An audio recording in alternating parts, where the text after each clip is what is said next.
कहानी की शुरुआत में हम कई सारे ज़ोंबी को देखते हैं जो कि एक एयरपोर्ट पर घूम रहे थे। यहाँ एक ज़ोंबी सफाई कर रहा था। देखने से ऐसा लग रहा होता है कि इन ज़ोंबी को किसी ने यहाँ पर काम पर रखा है। सारे ज़ोंबी कुछ न कुछ इंसानों वाले काम कर रहे थे, लेकिन असल में यह सभी ज़ोंबी थे जो कि इसी एयरपोर्ट पर रहते थे और अब इन्हें भूख लगती है तो यह सारे ज़ोंबी इंसानों को खाने के लिए शहर की तरफ चले जाते हैं। यही एक शहर था जहाँ नॉर्मल इंसान रहते थे। उन्होंने अपने आप को ज़ोंबी से बचाने के लिए शहर के चारों तरफ दीवारें बना दी होती है और वह इंसान वहां सुकून से रहते हैं। इस दुनिया में ज़ोंबी अपोकैलिप्स को शुरू हुए 8 साल बीत चुके हैं। अब इसके बाद हम एक लप्पू से ज़ोंबी को देखते हैं जो कि एयरपोर्ट पर टल रहा था। वह शायद याद रखने की कोशिश कर रहा था कि वह ज़ोंबी कब बना। इस ज़ोंबी को अपना नाम भी याद नहीं होता है। इसे सिर्फ इतना ही याद था कि उसका नाम आर से शुरू होता है। अब आर अपने मन ही मन में खुद से बातें कर रहा था। यह ज़ोंबी जानता था कि वह लोग के सिर्फ मुर्दा इंसान है जो कि अब ज़ोंबी बन चुके हैं। यह ज़ोंबी यानी कि आर इंसानों की तरह जीना चाहता था और उनसे बातें भी करना चाहता था, मगर ज़ोंबी होने के वजह से वह कुछ भी नहीं बोल पाता था और रोजाना की तरह एयरपोर्ट पर टल रहा था। यही हम कुछ क्रिएचर्स को देखते हैं जो कि इंसान के कंकाल लग रहे थे। इनका नाम बोनस होता है और यह कंकाल ज़ोंबी से भी खतरनाक थे। यह भी इंसानों को मार कर खा जाते हैं। आर बताता है कि सारे ज़ोंबी एक समय के बाद बोनस ही बन जाएंगे। यही हम एक ज़ोंबी को देखते हैं जो कि अपनी खाल निकाल देता है, जिसके बाद वह भी एक बोनस बन जाता है और कहता है कि वह भी एक दिन बोनस बन जाएगा, लेकिन वह बोनस नहीं बनना चाहता था। अब रास्ते से जाते समय आर को 2 बच्चे दिखते हैं जो कि कहीं जा रहे थे। आर उन्हें देखता है और मन ही मन में उनके बारे में सोचने लगता है। फिर आर एक एरोप्लेन पर आ जाता है। आर ने इस एरोप्लेन को ही अपना घर बना रखा था। यह ज़ोंबी यहाँ आकर एक गाना प्ले करके उसे सुनने लगता है। फिर थोड़ी देर बाद आर एक ज़ोंबी के पास जाता है। इस ज़ोंबी का नाम एम होता है। आर कहता है कि यह मेरा बेस्ट फ्रेंड है, लेकिन हम लोग बस एक दूसरे को देखते ही रहते हैं क्योंकि ज़ोंबी होने के वजह से वह दोनों एक दूसरे से बात नहीं कर पाते। आर बताता है कि हम दोनों कभी कभी कुछ आवाजें निकालकर एक दूसरे की बात को समझ लेते हैं। अब आर, एम और कुछ ज़ोंबी को भूख लगती है, इसलिए वो इंसानों को खाने के लिए शहर की ओर जाते हैं। वहीं दूसरी तरफ शहर में हम कुछ लोगों को देखते हैं जो कि अपनी जिंदगी जी रहे थे। यहाँ हम एक लड़की जूली और उसके कुछ दोस्तों को देखते हैं। जूली के डैड मिलिट्री कर्नल थे और वह जूली और उस दोस्तों को हथियारों के साथ इस शहर से बाहर ज़ोंबी के इलाकों में भेजते हैं ताकि यहाँ लोग वहां जाकर कुछ मेडिसिन ला सके जिससे शहर के लोगों की बीमारियों को ठीक किया जा सके। जूली के साथ उसका बॉयफ्रेंड पेरी भी होता है। यह सब लोग यहाँ आकर मेडिसिन को लेने लगते हैं। तभी जूली की एक दोस्त नोरा को कुछ आवाजें सुनाई देती है। यह लोग चौकन्ने हो जाते हैं। तभी यहाँ आर वहीं सारे ज़ोंबी आ जाते हैं।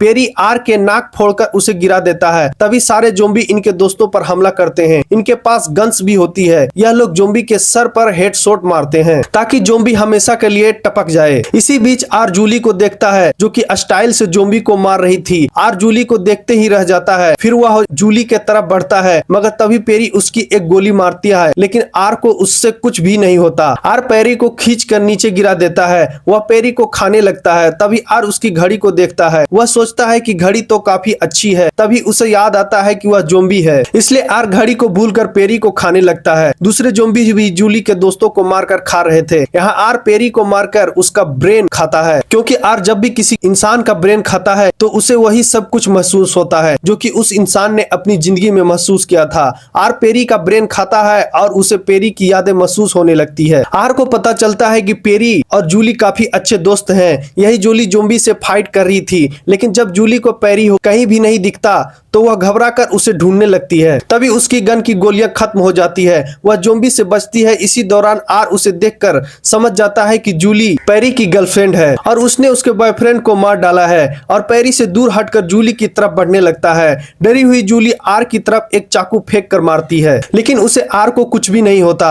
आर जब जूली के पास जाता है तो वह उसे नहीं मारता, क्योंकि आर को पहली नजर में जूली से प्यार हो गया है। आर जूली को दूसरी तरफ ज़ोंबी से बचाने के लिए उसके ऊपर खून लगा देता है ताकि जूली से ज़ोंबी जैसी स्मेल आने लगे और बाकी ज़ोंबी उस पर हमला ना करे। अब आर जूली को अपने साथ ले जाने लगता है। जूली काफी डरी हुई होती है, इसलिए वह चुपचाप आर के साथ चल देती है। जूली की एक दोस्त नोरा यह जिंदा बच गई थी। वह छुपकर जूली को जाता हुआ देख लेती है। अब आर जूली को ज़ोंबी के इलाके में ले जाता है। आर जूली को सारे ज़ोंबी से बचाते हुए अपने एयरप्लेन पर लाता है। जूली बेचारी इस लप्पू से ज़ोंबी से डर कर एक तरफ बैठ जाती है। यह ज़ोंबी जूली से अपनी भाषा में कहता है कि मुझसे डरो मत, लेकिन जूली समझ रही होती है कि यह कह रहा है कि तू मेरा खाना है। जूली काफी डरी हुई होती है, इस वजह से आर यहाँ से चला जाता है। जूली भागने की कोशिश करती है, लेकिन जब वह बाहर देखती है तो बाहर ज़ॉम्बी अपनी नाइट वॉक कर रहे होते हैं। जूली अब यही रुक जाती है। दूसरी तरफ आर जूली के बॉयफ्रेंड पेरी के ब्रेन को अपने पास छुपाकर ले आया था, मानो ब्रेन नहीं कोई चॉकलेट हो जिसे वह अब यह ज़ॉम्बी मजे से खाने लगता है। इसी के साथ आर को वही सब महसूस होता है जो पेरी ने महसूस किया था। आर देखता है कि जूली एक बार पेरी के साथ शहर में बने एक खुफिया रास्ते से ज़ॉम्बी के इलाके में आई थी, जहां पेरी अपने डेड को ढूंढ रहा था। उसे उसके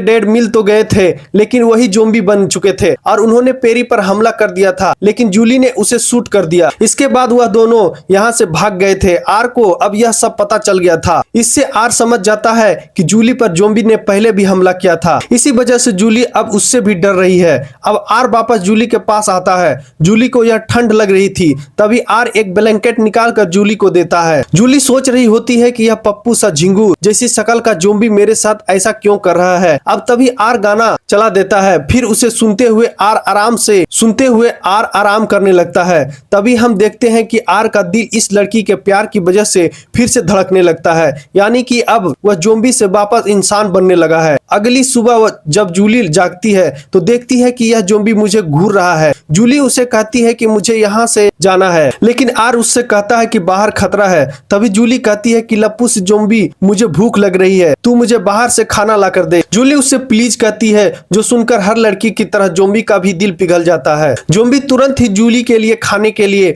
बाहर चला जाता है, मगर जूली ने इस लप्पू से ज़ॉम्बी को पागल बनाकर बाहर भेज दिया। अब जूली यहाँ से भागती है। वह चीते की स्पीड से भाग रही थी, तभी उसके सामने एक ज़ॉम्बी आ जाता है। जूली उससे छुप जाती है। फिर यहाँ कई सारे और भी ज़ॉम्बी आ जाते हैं। जूली यहीं छुपी थी, तभी आर यहाँ आ जाता है और जूली से कहता है कि मुझसे डरो मत। आर जूली को ज़ॉम्बी से बचाने के लिए उसके चेहरे पर खून लगा देता है। इसके बाद आर उसे कहता है कि हमारी तरह मुर्दों की तरह चलो। जूली ज़ॉम्बी की तरह चलने लगती है, लेकिन वह ओवर एक्टिंग कर रही थी। तभी आर उससे कहता है कि यह ज्यादा हो रहा है। खैर अब यह दोनों वहां से निकल जाते हैं और जूली के साथ मिलकर खाना चुराता है। इसके बाद जूली एयरप्लेन पर वापस आकर वह खाना खाती है। जूली अब समझ चुकी थी कि यह झिंगुर जैसी शकल का ज़ॉम्बी बिल्कुल भी खतरनाक नहीं है, इसलिए अब जूली इससे बात करती है।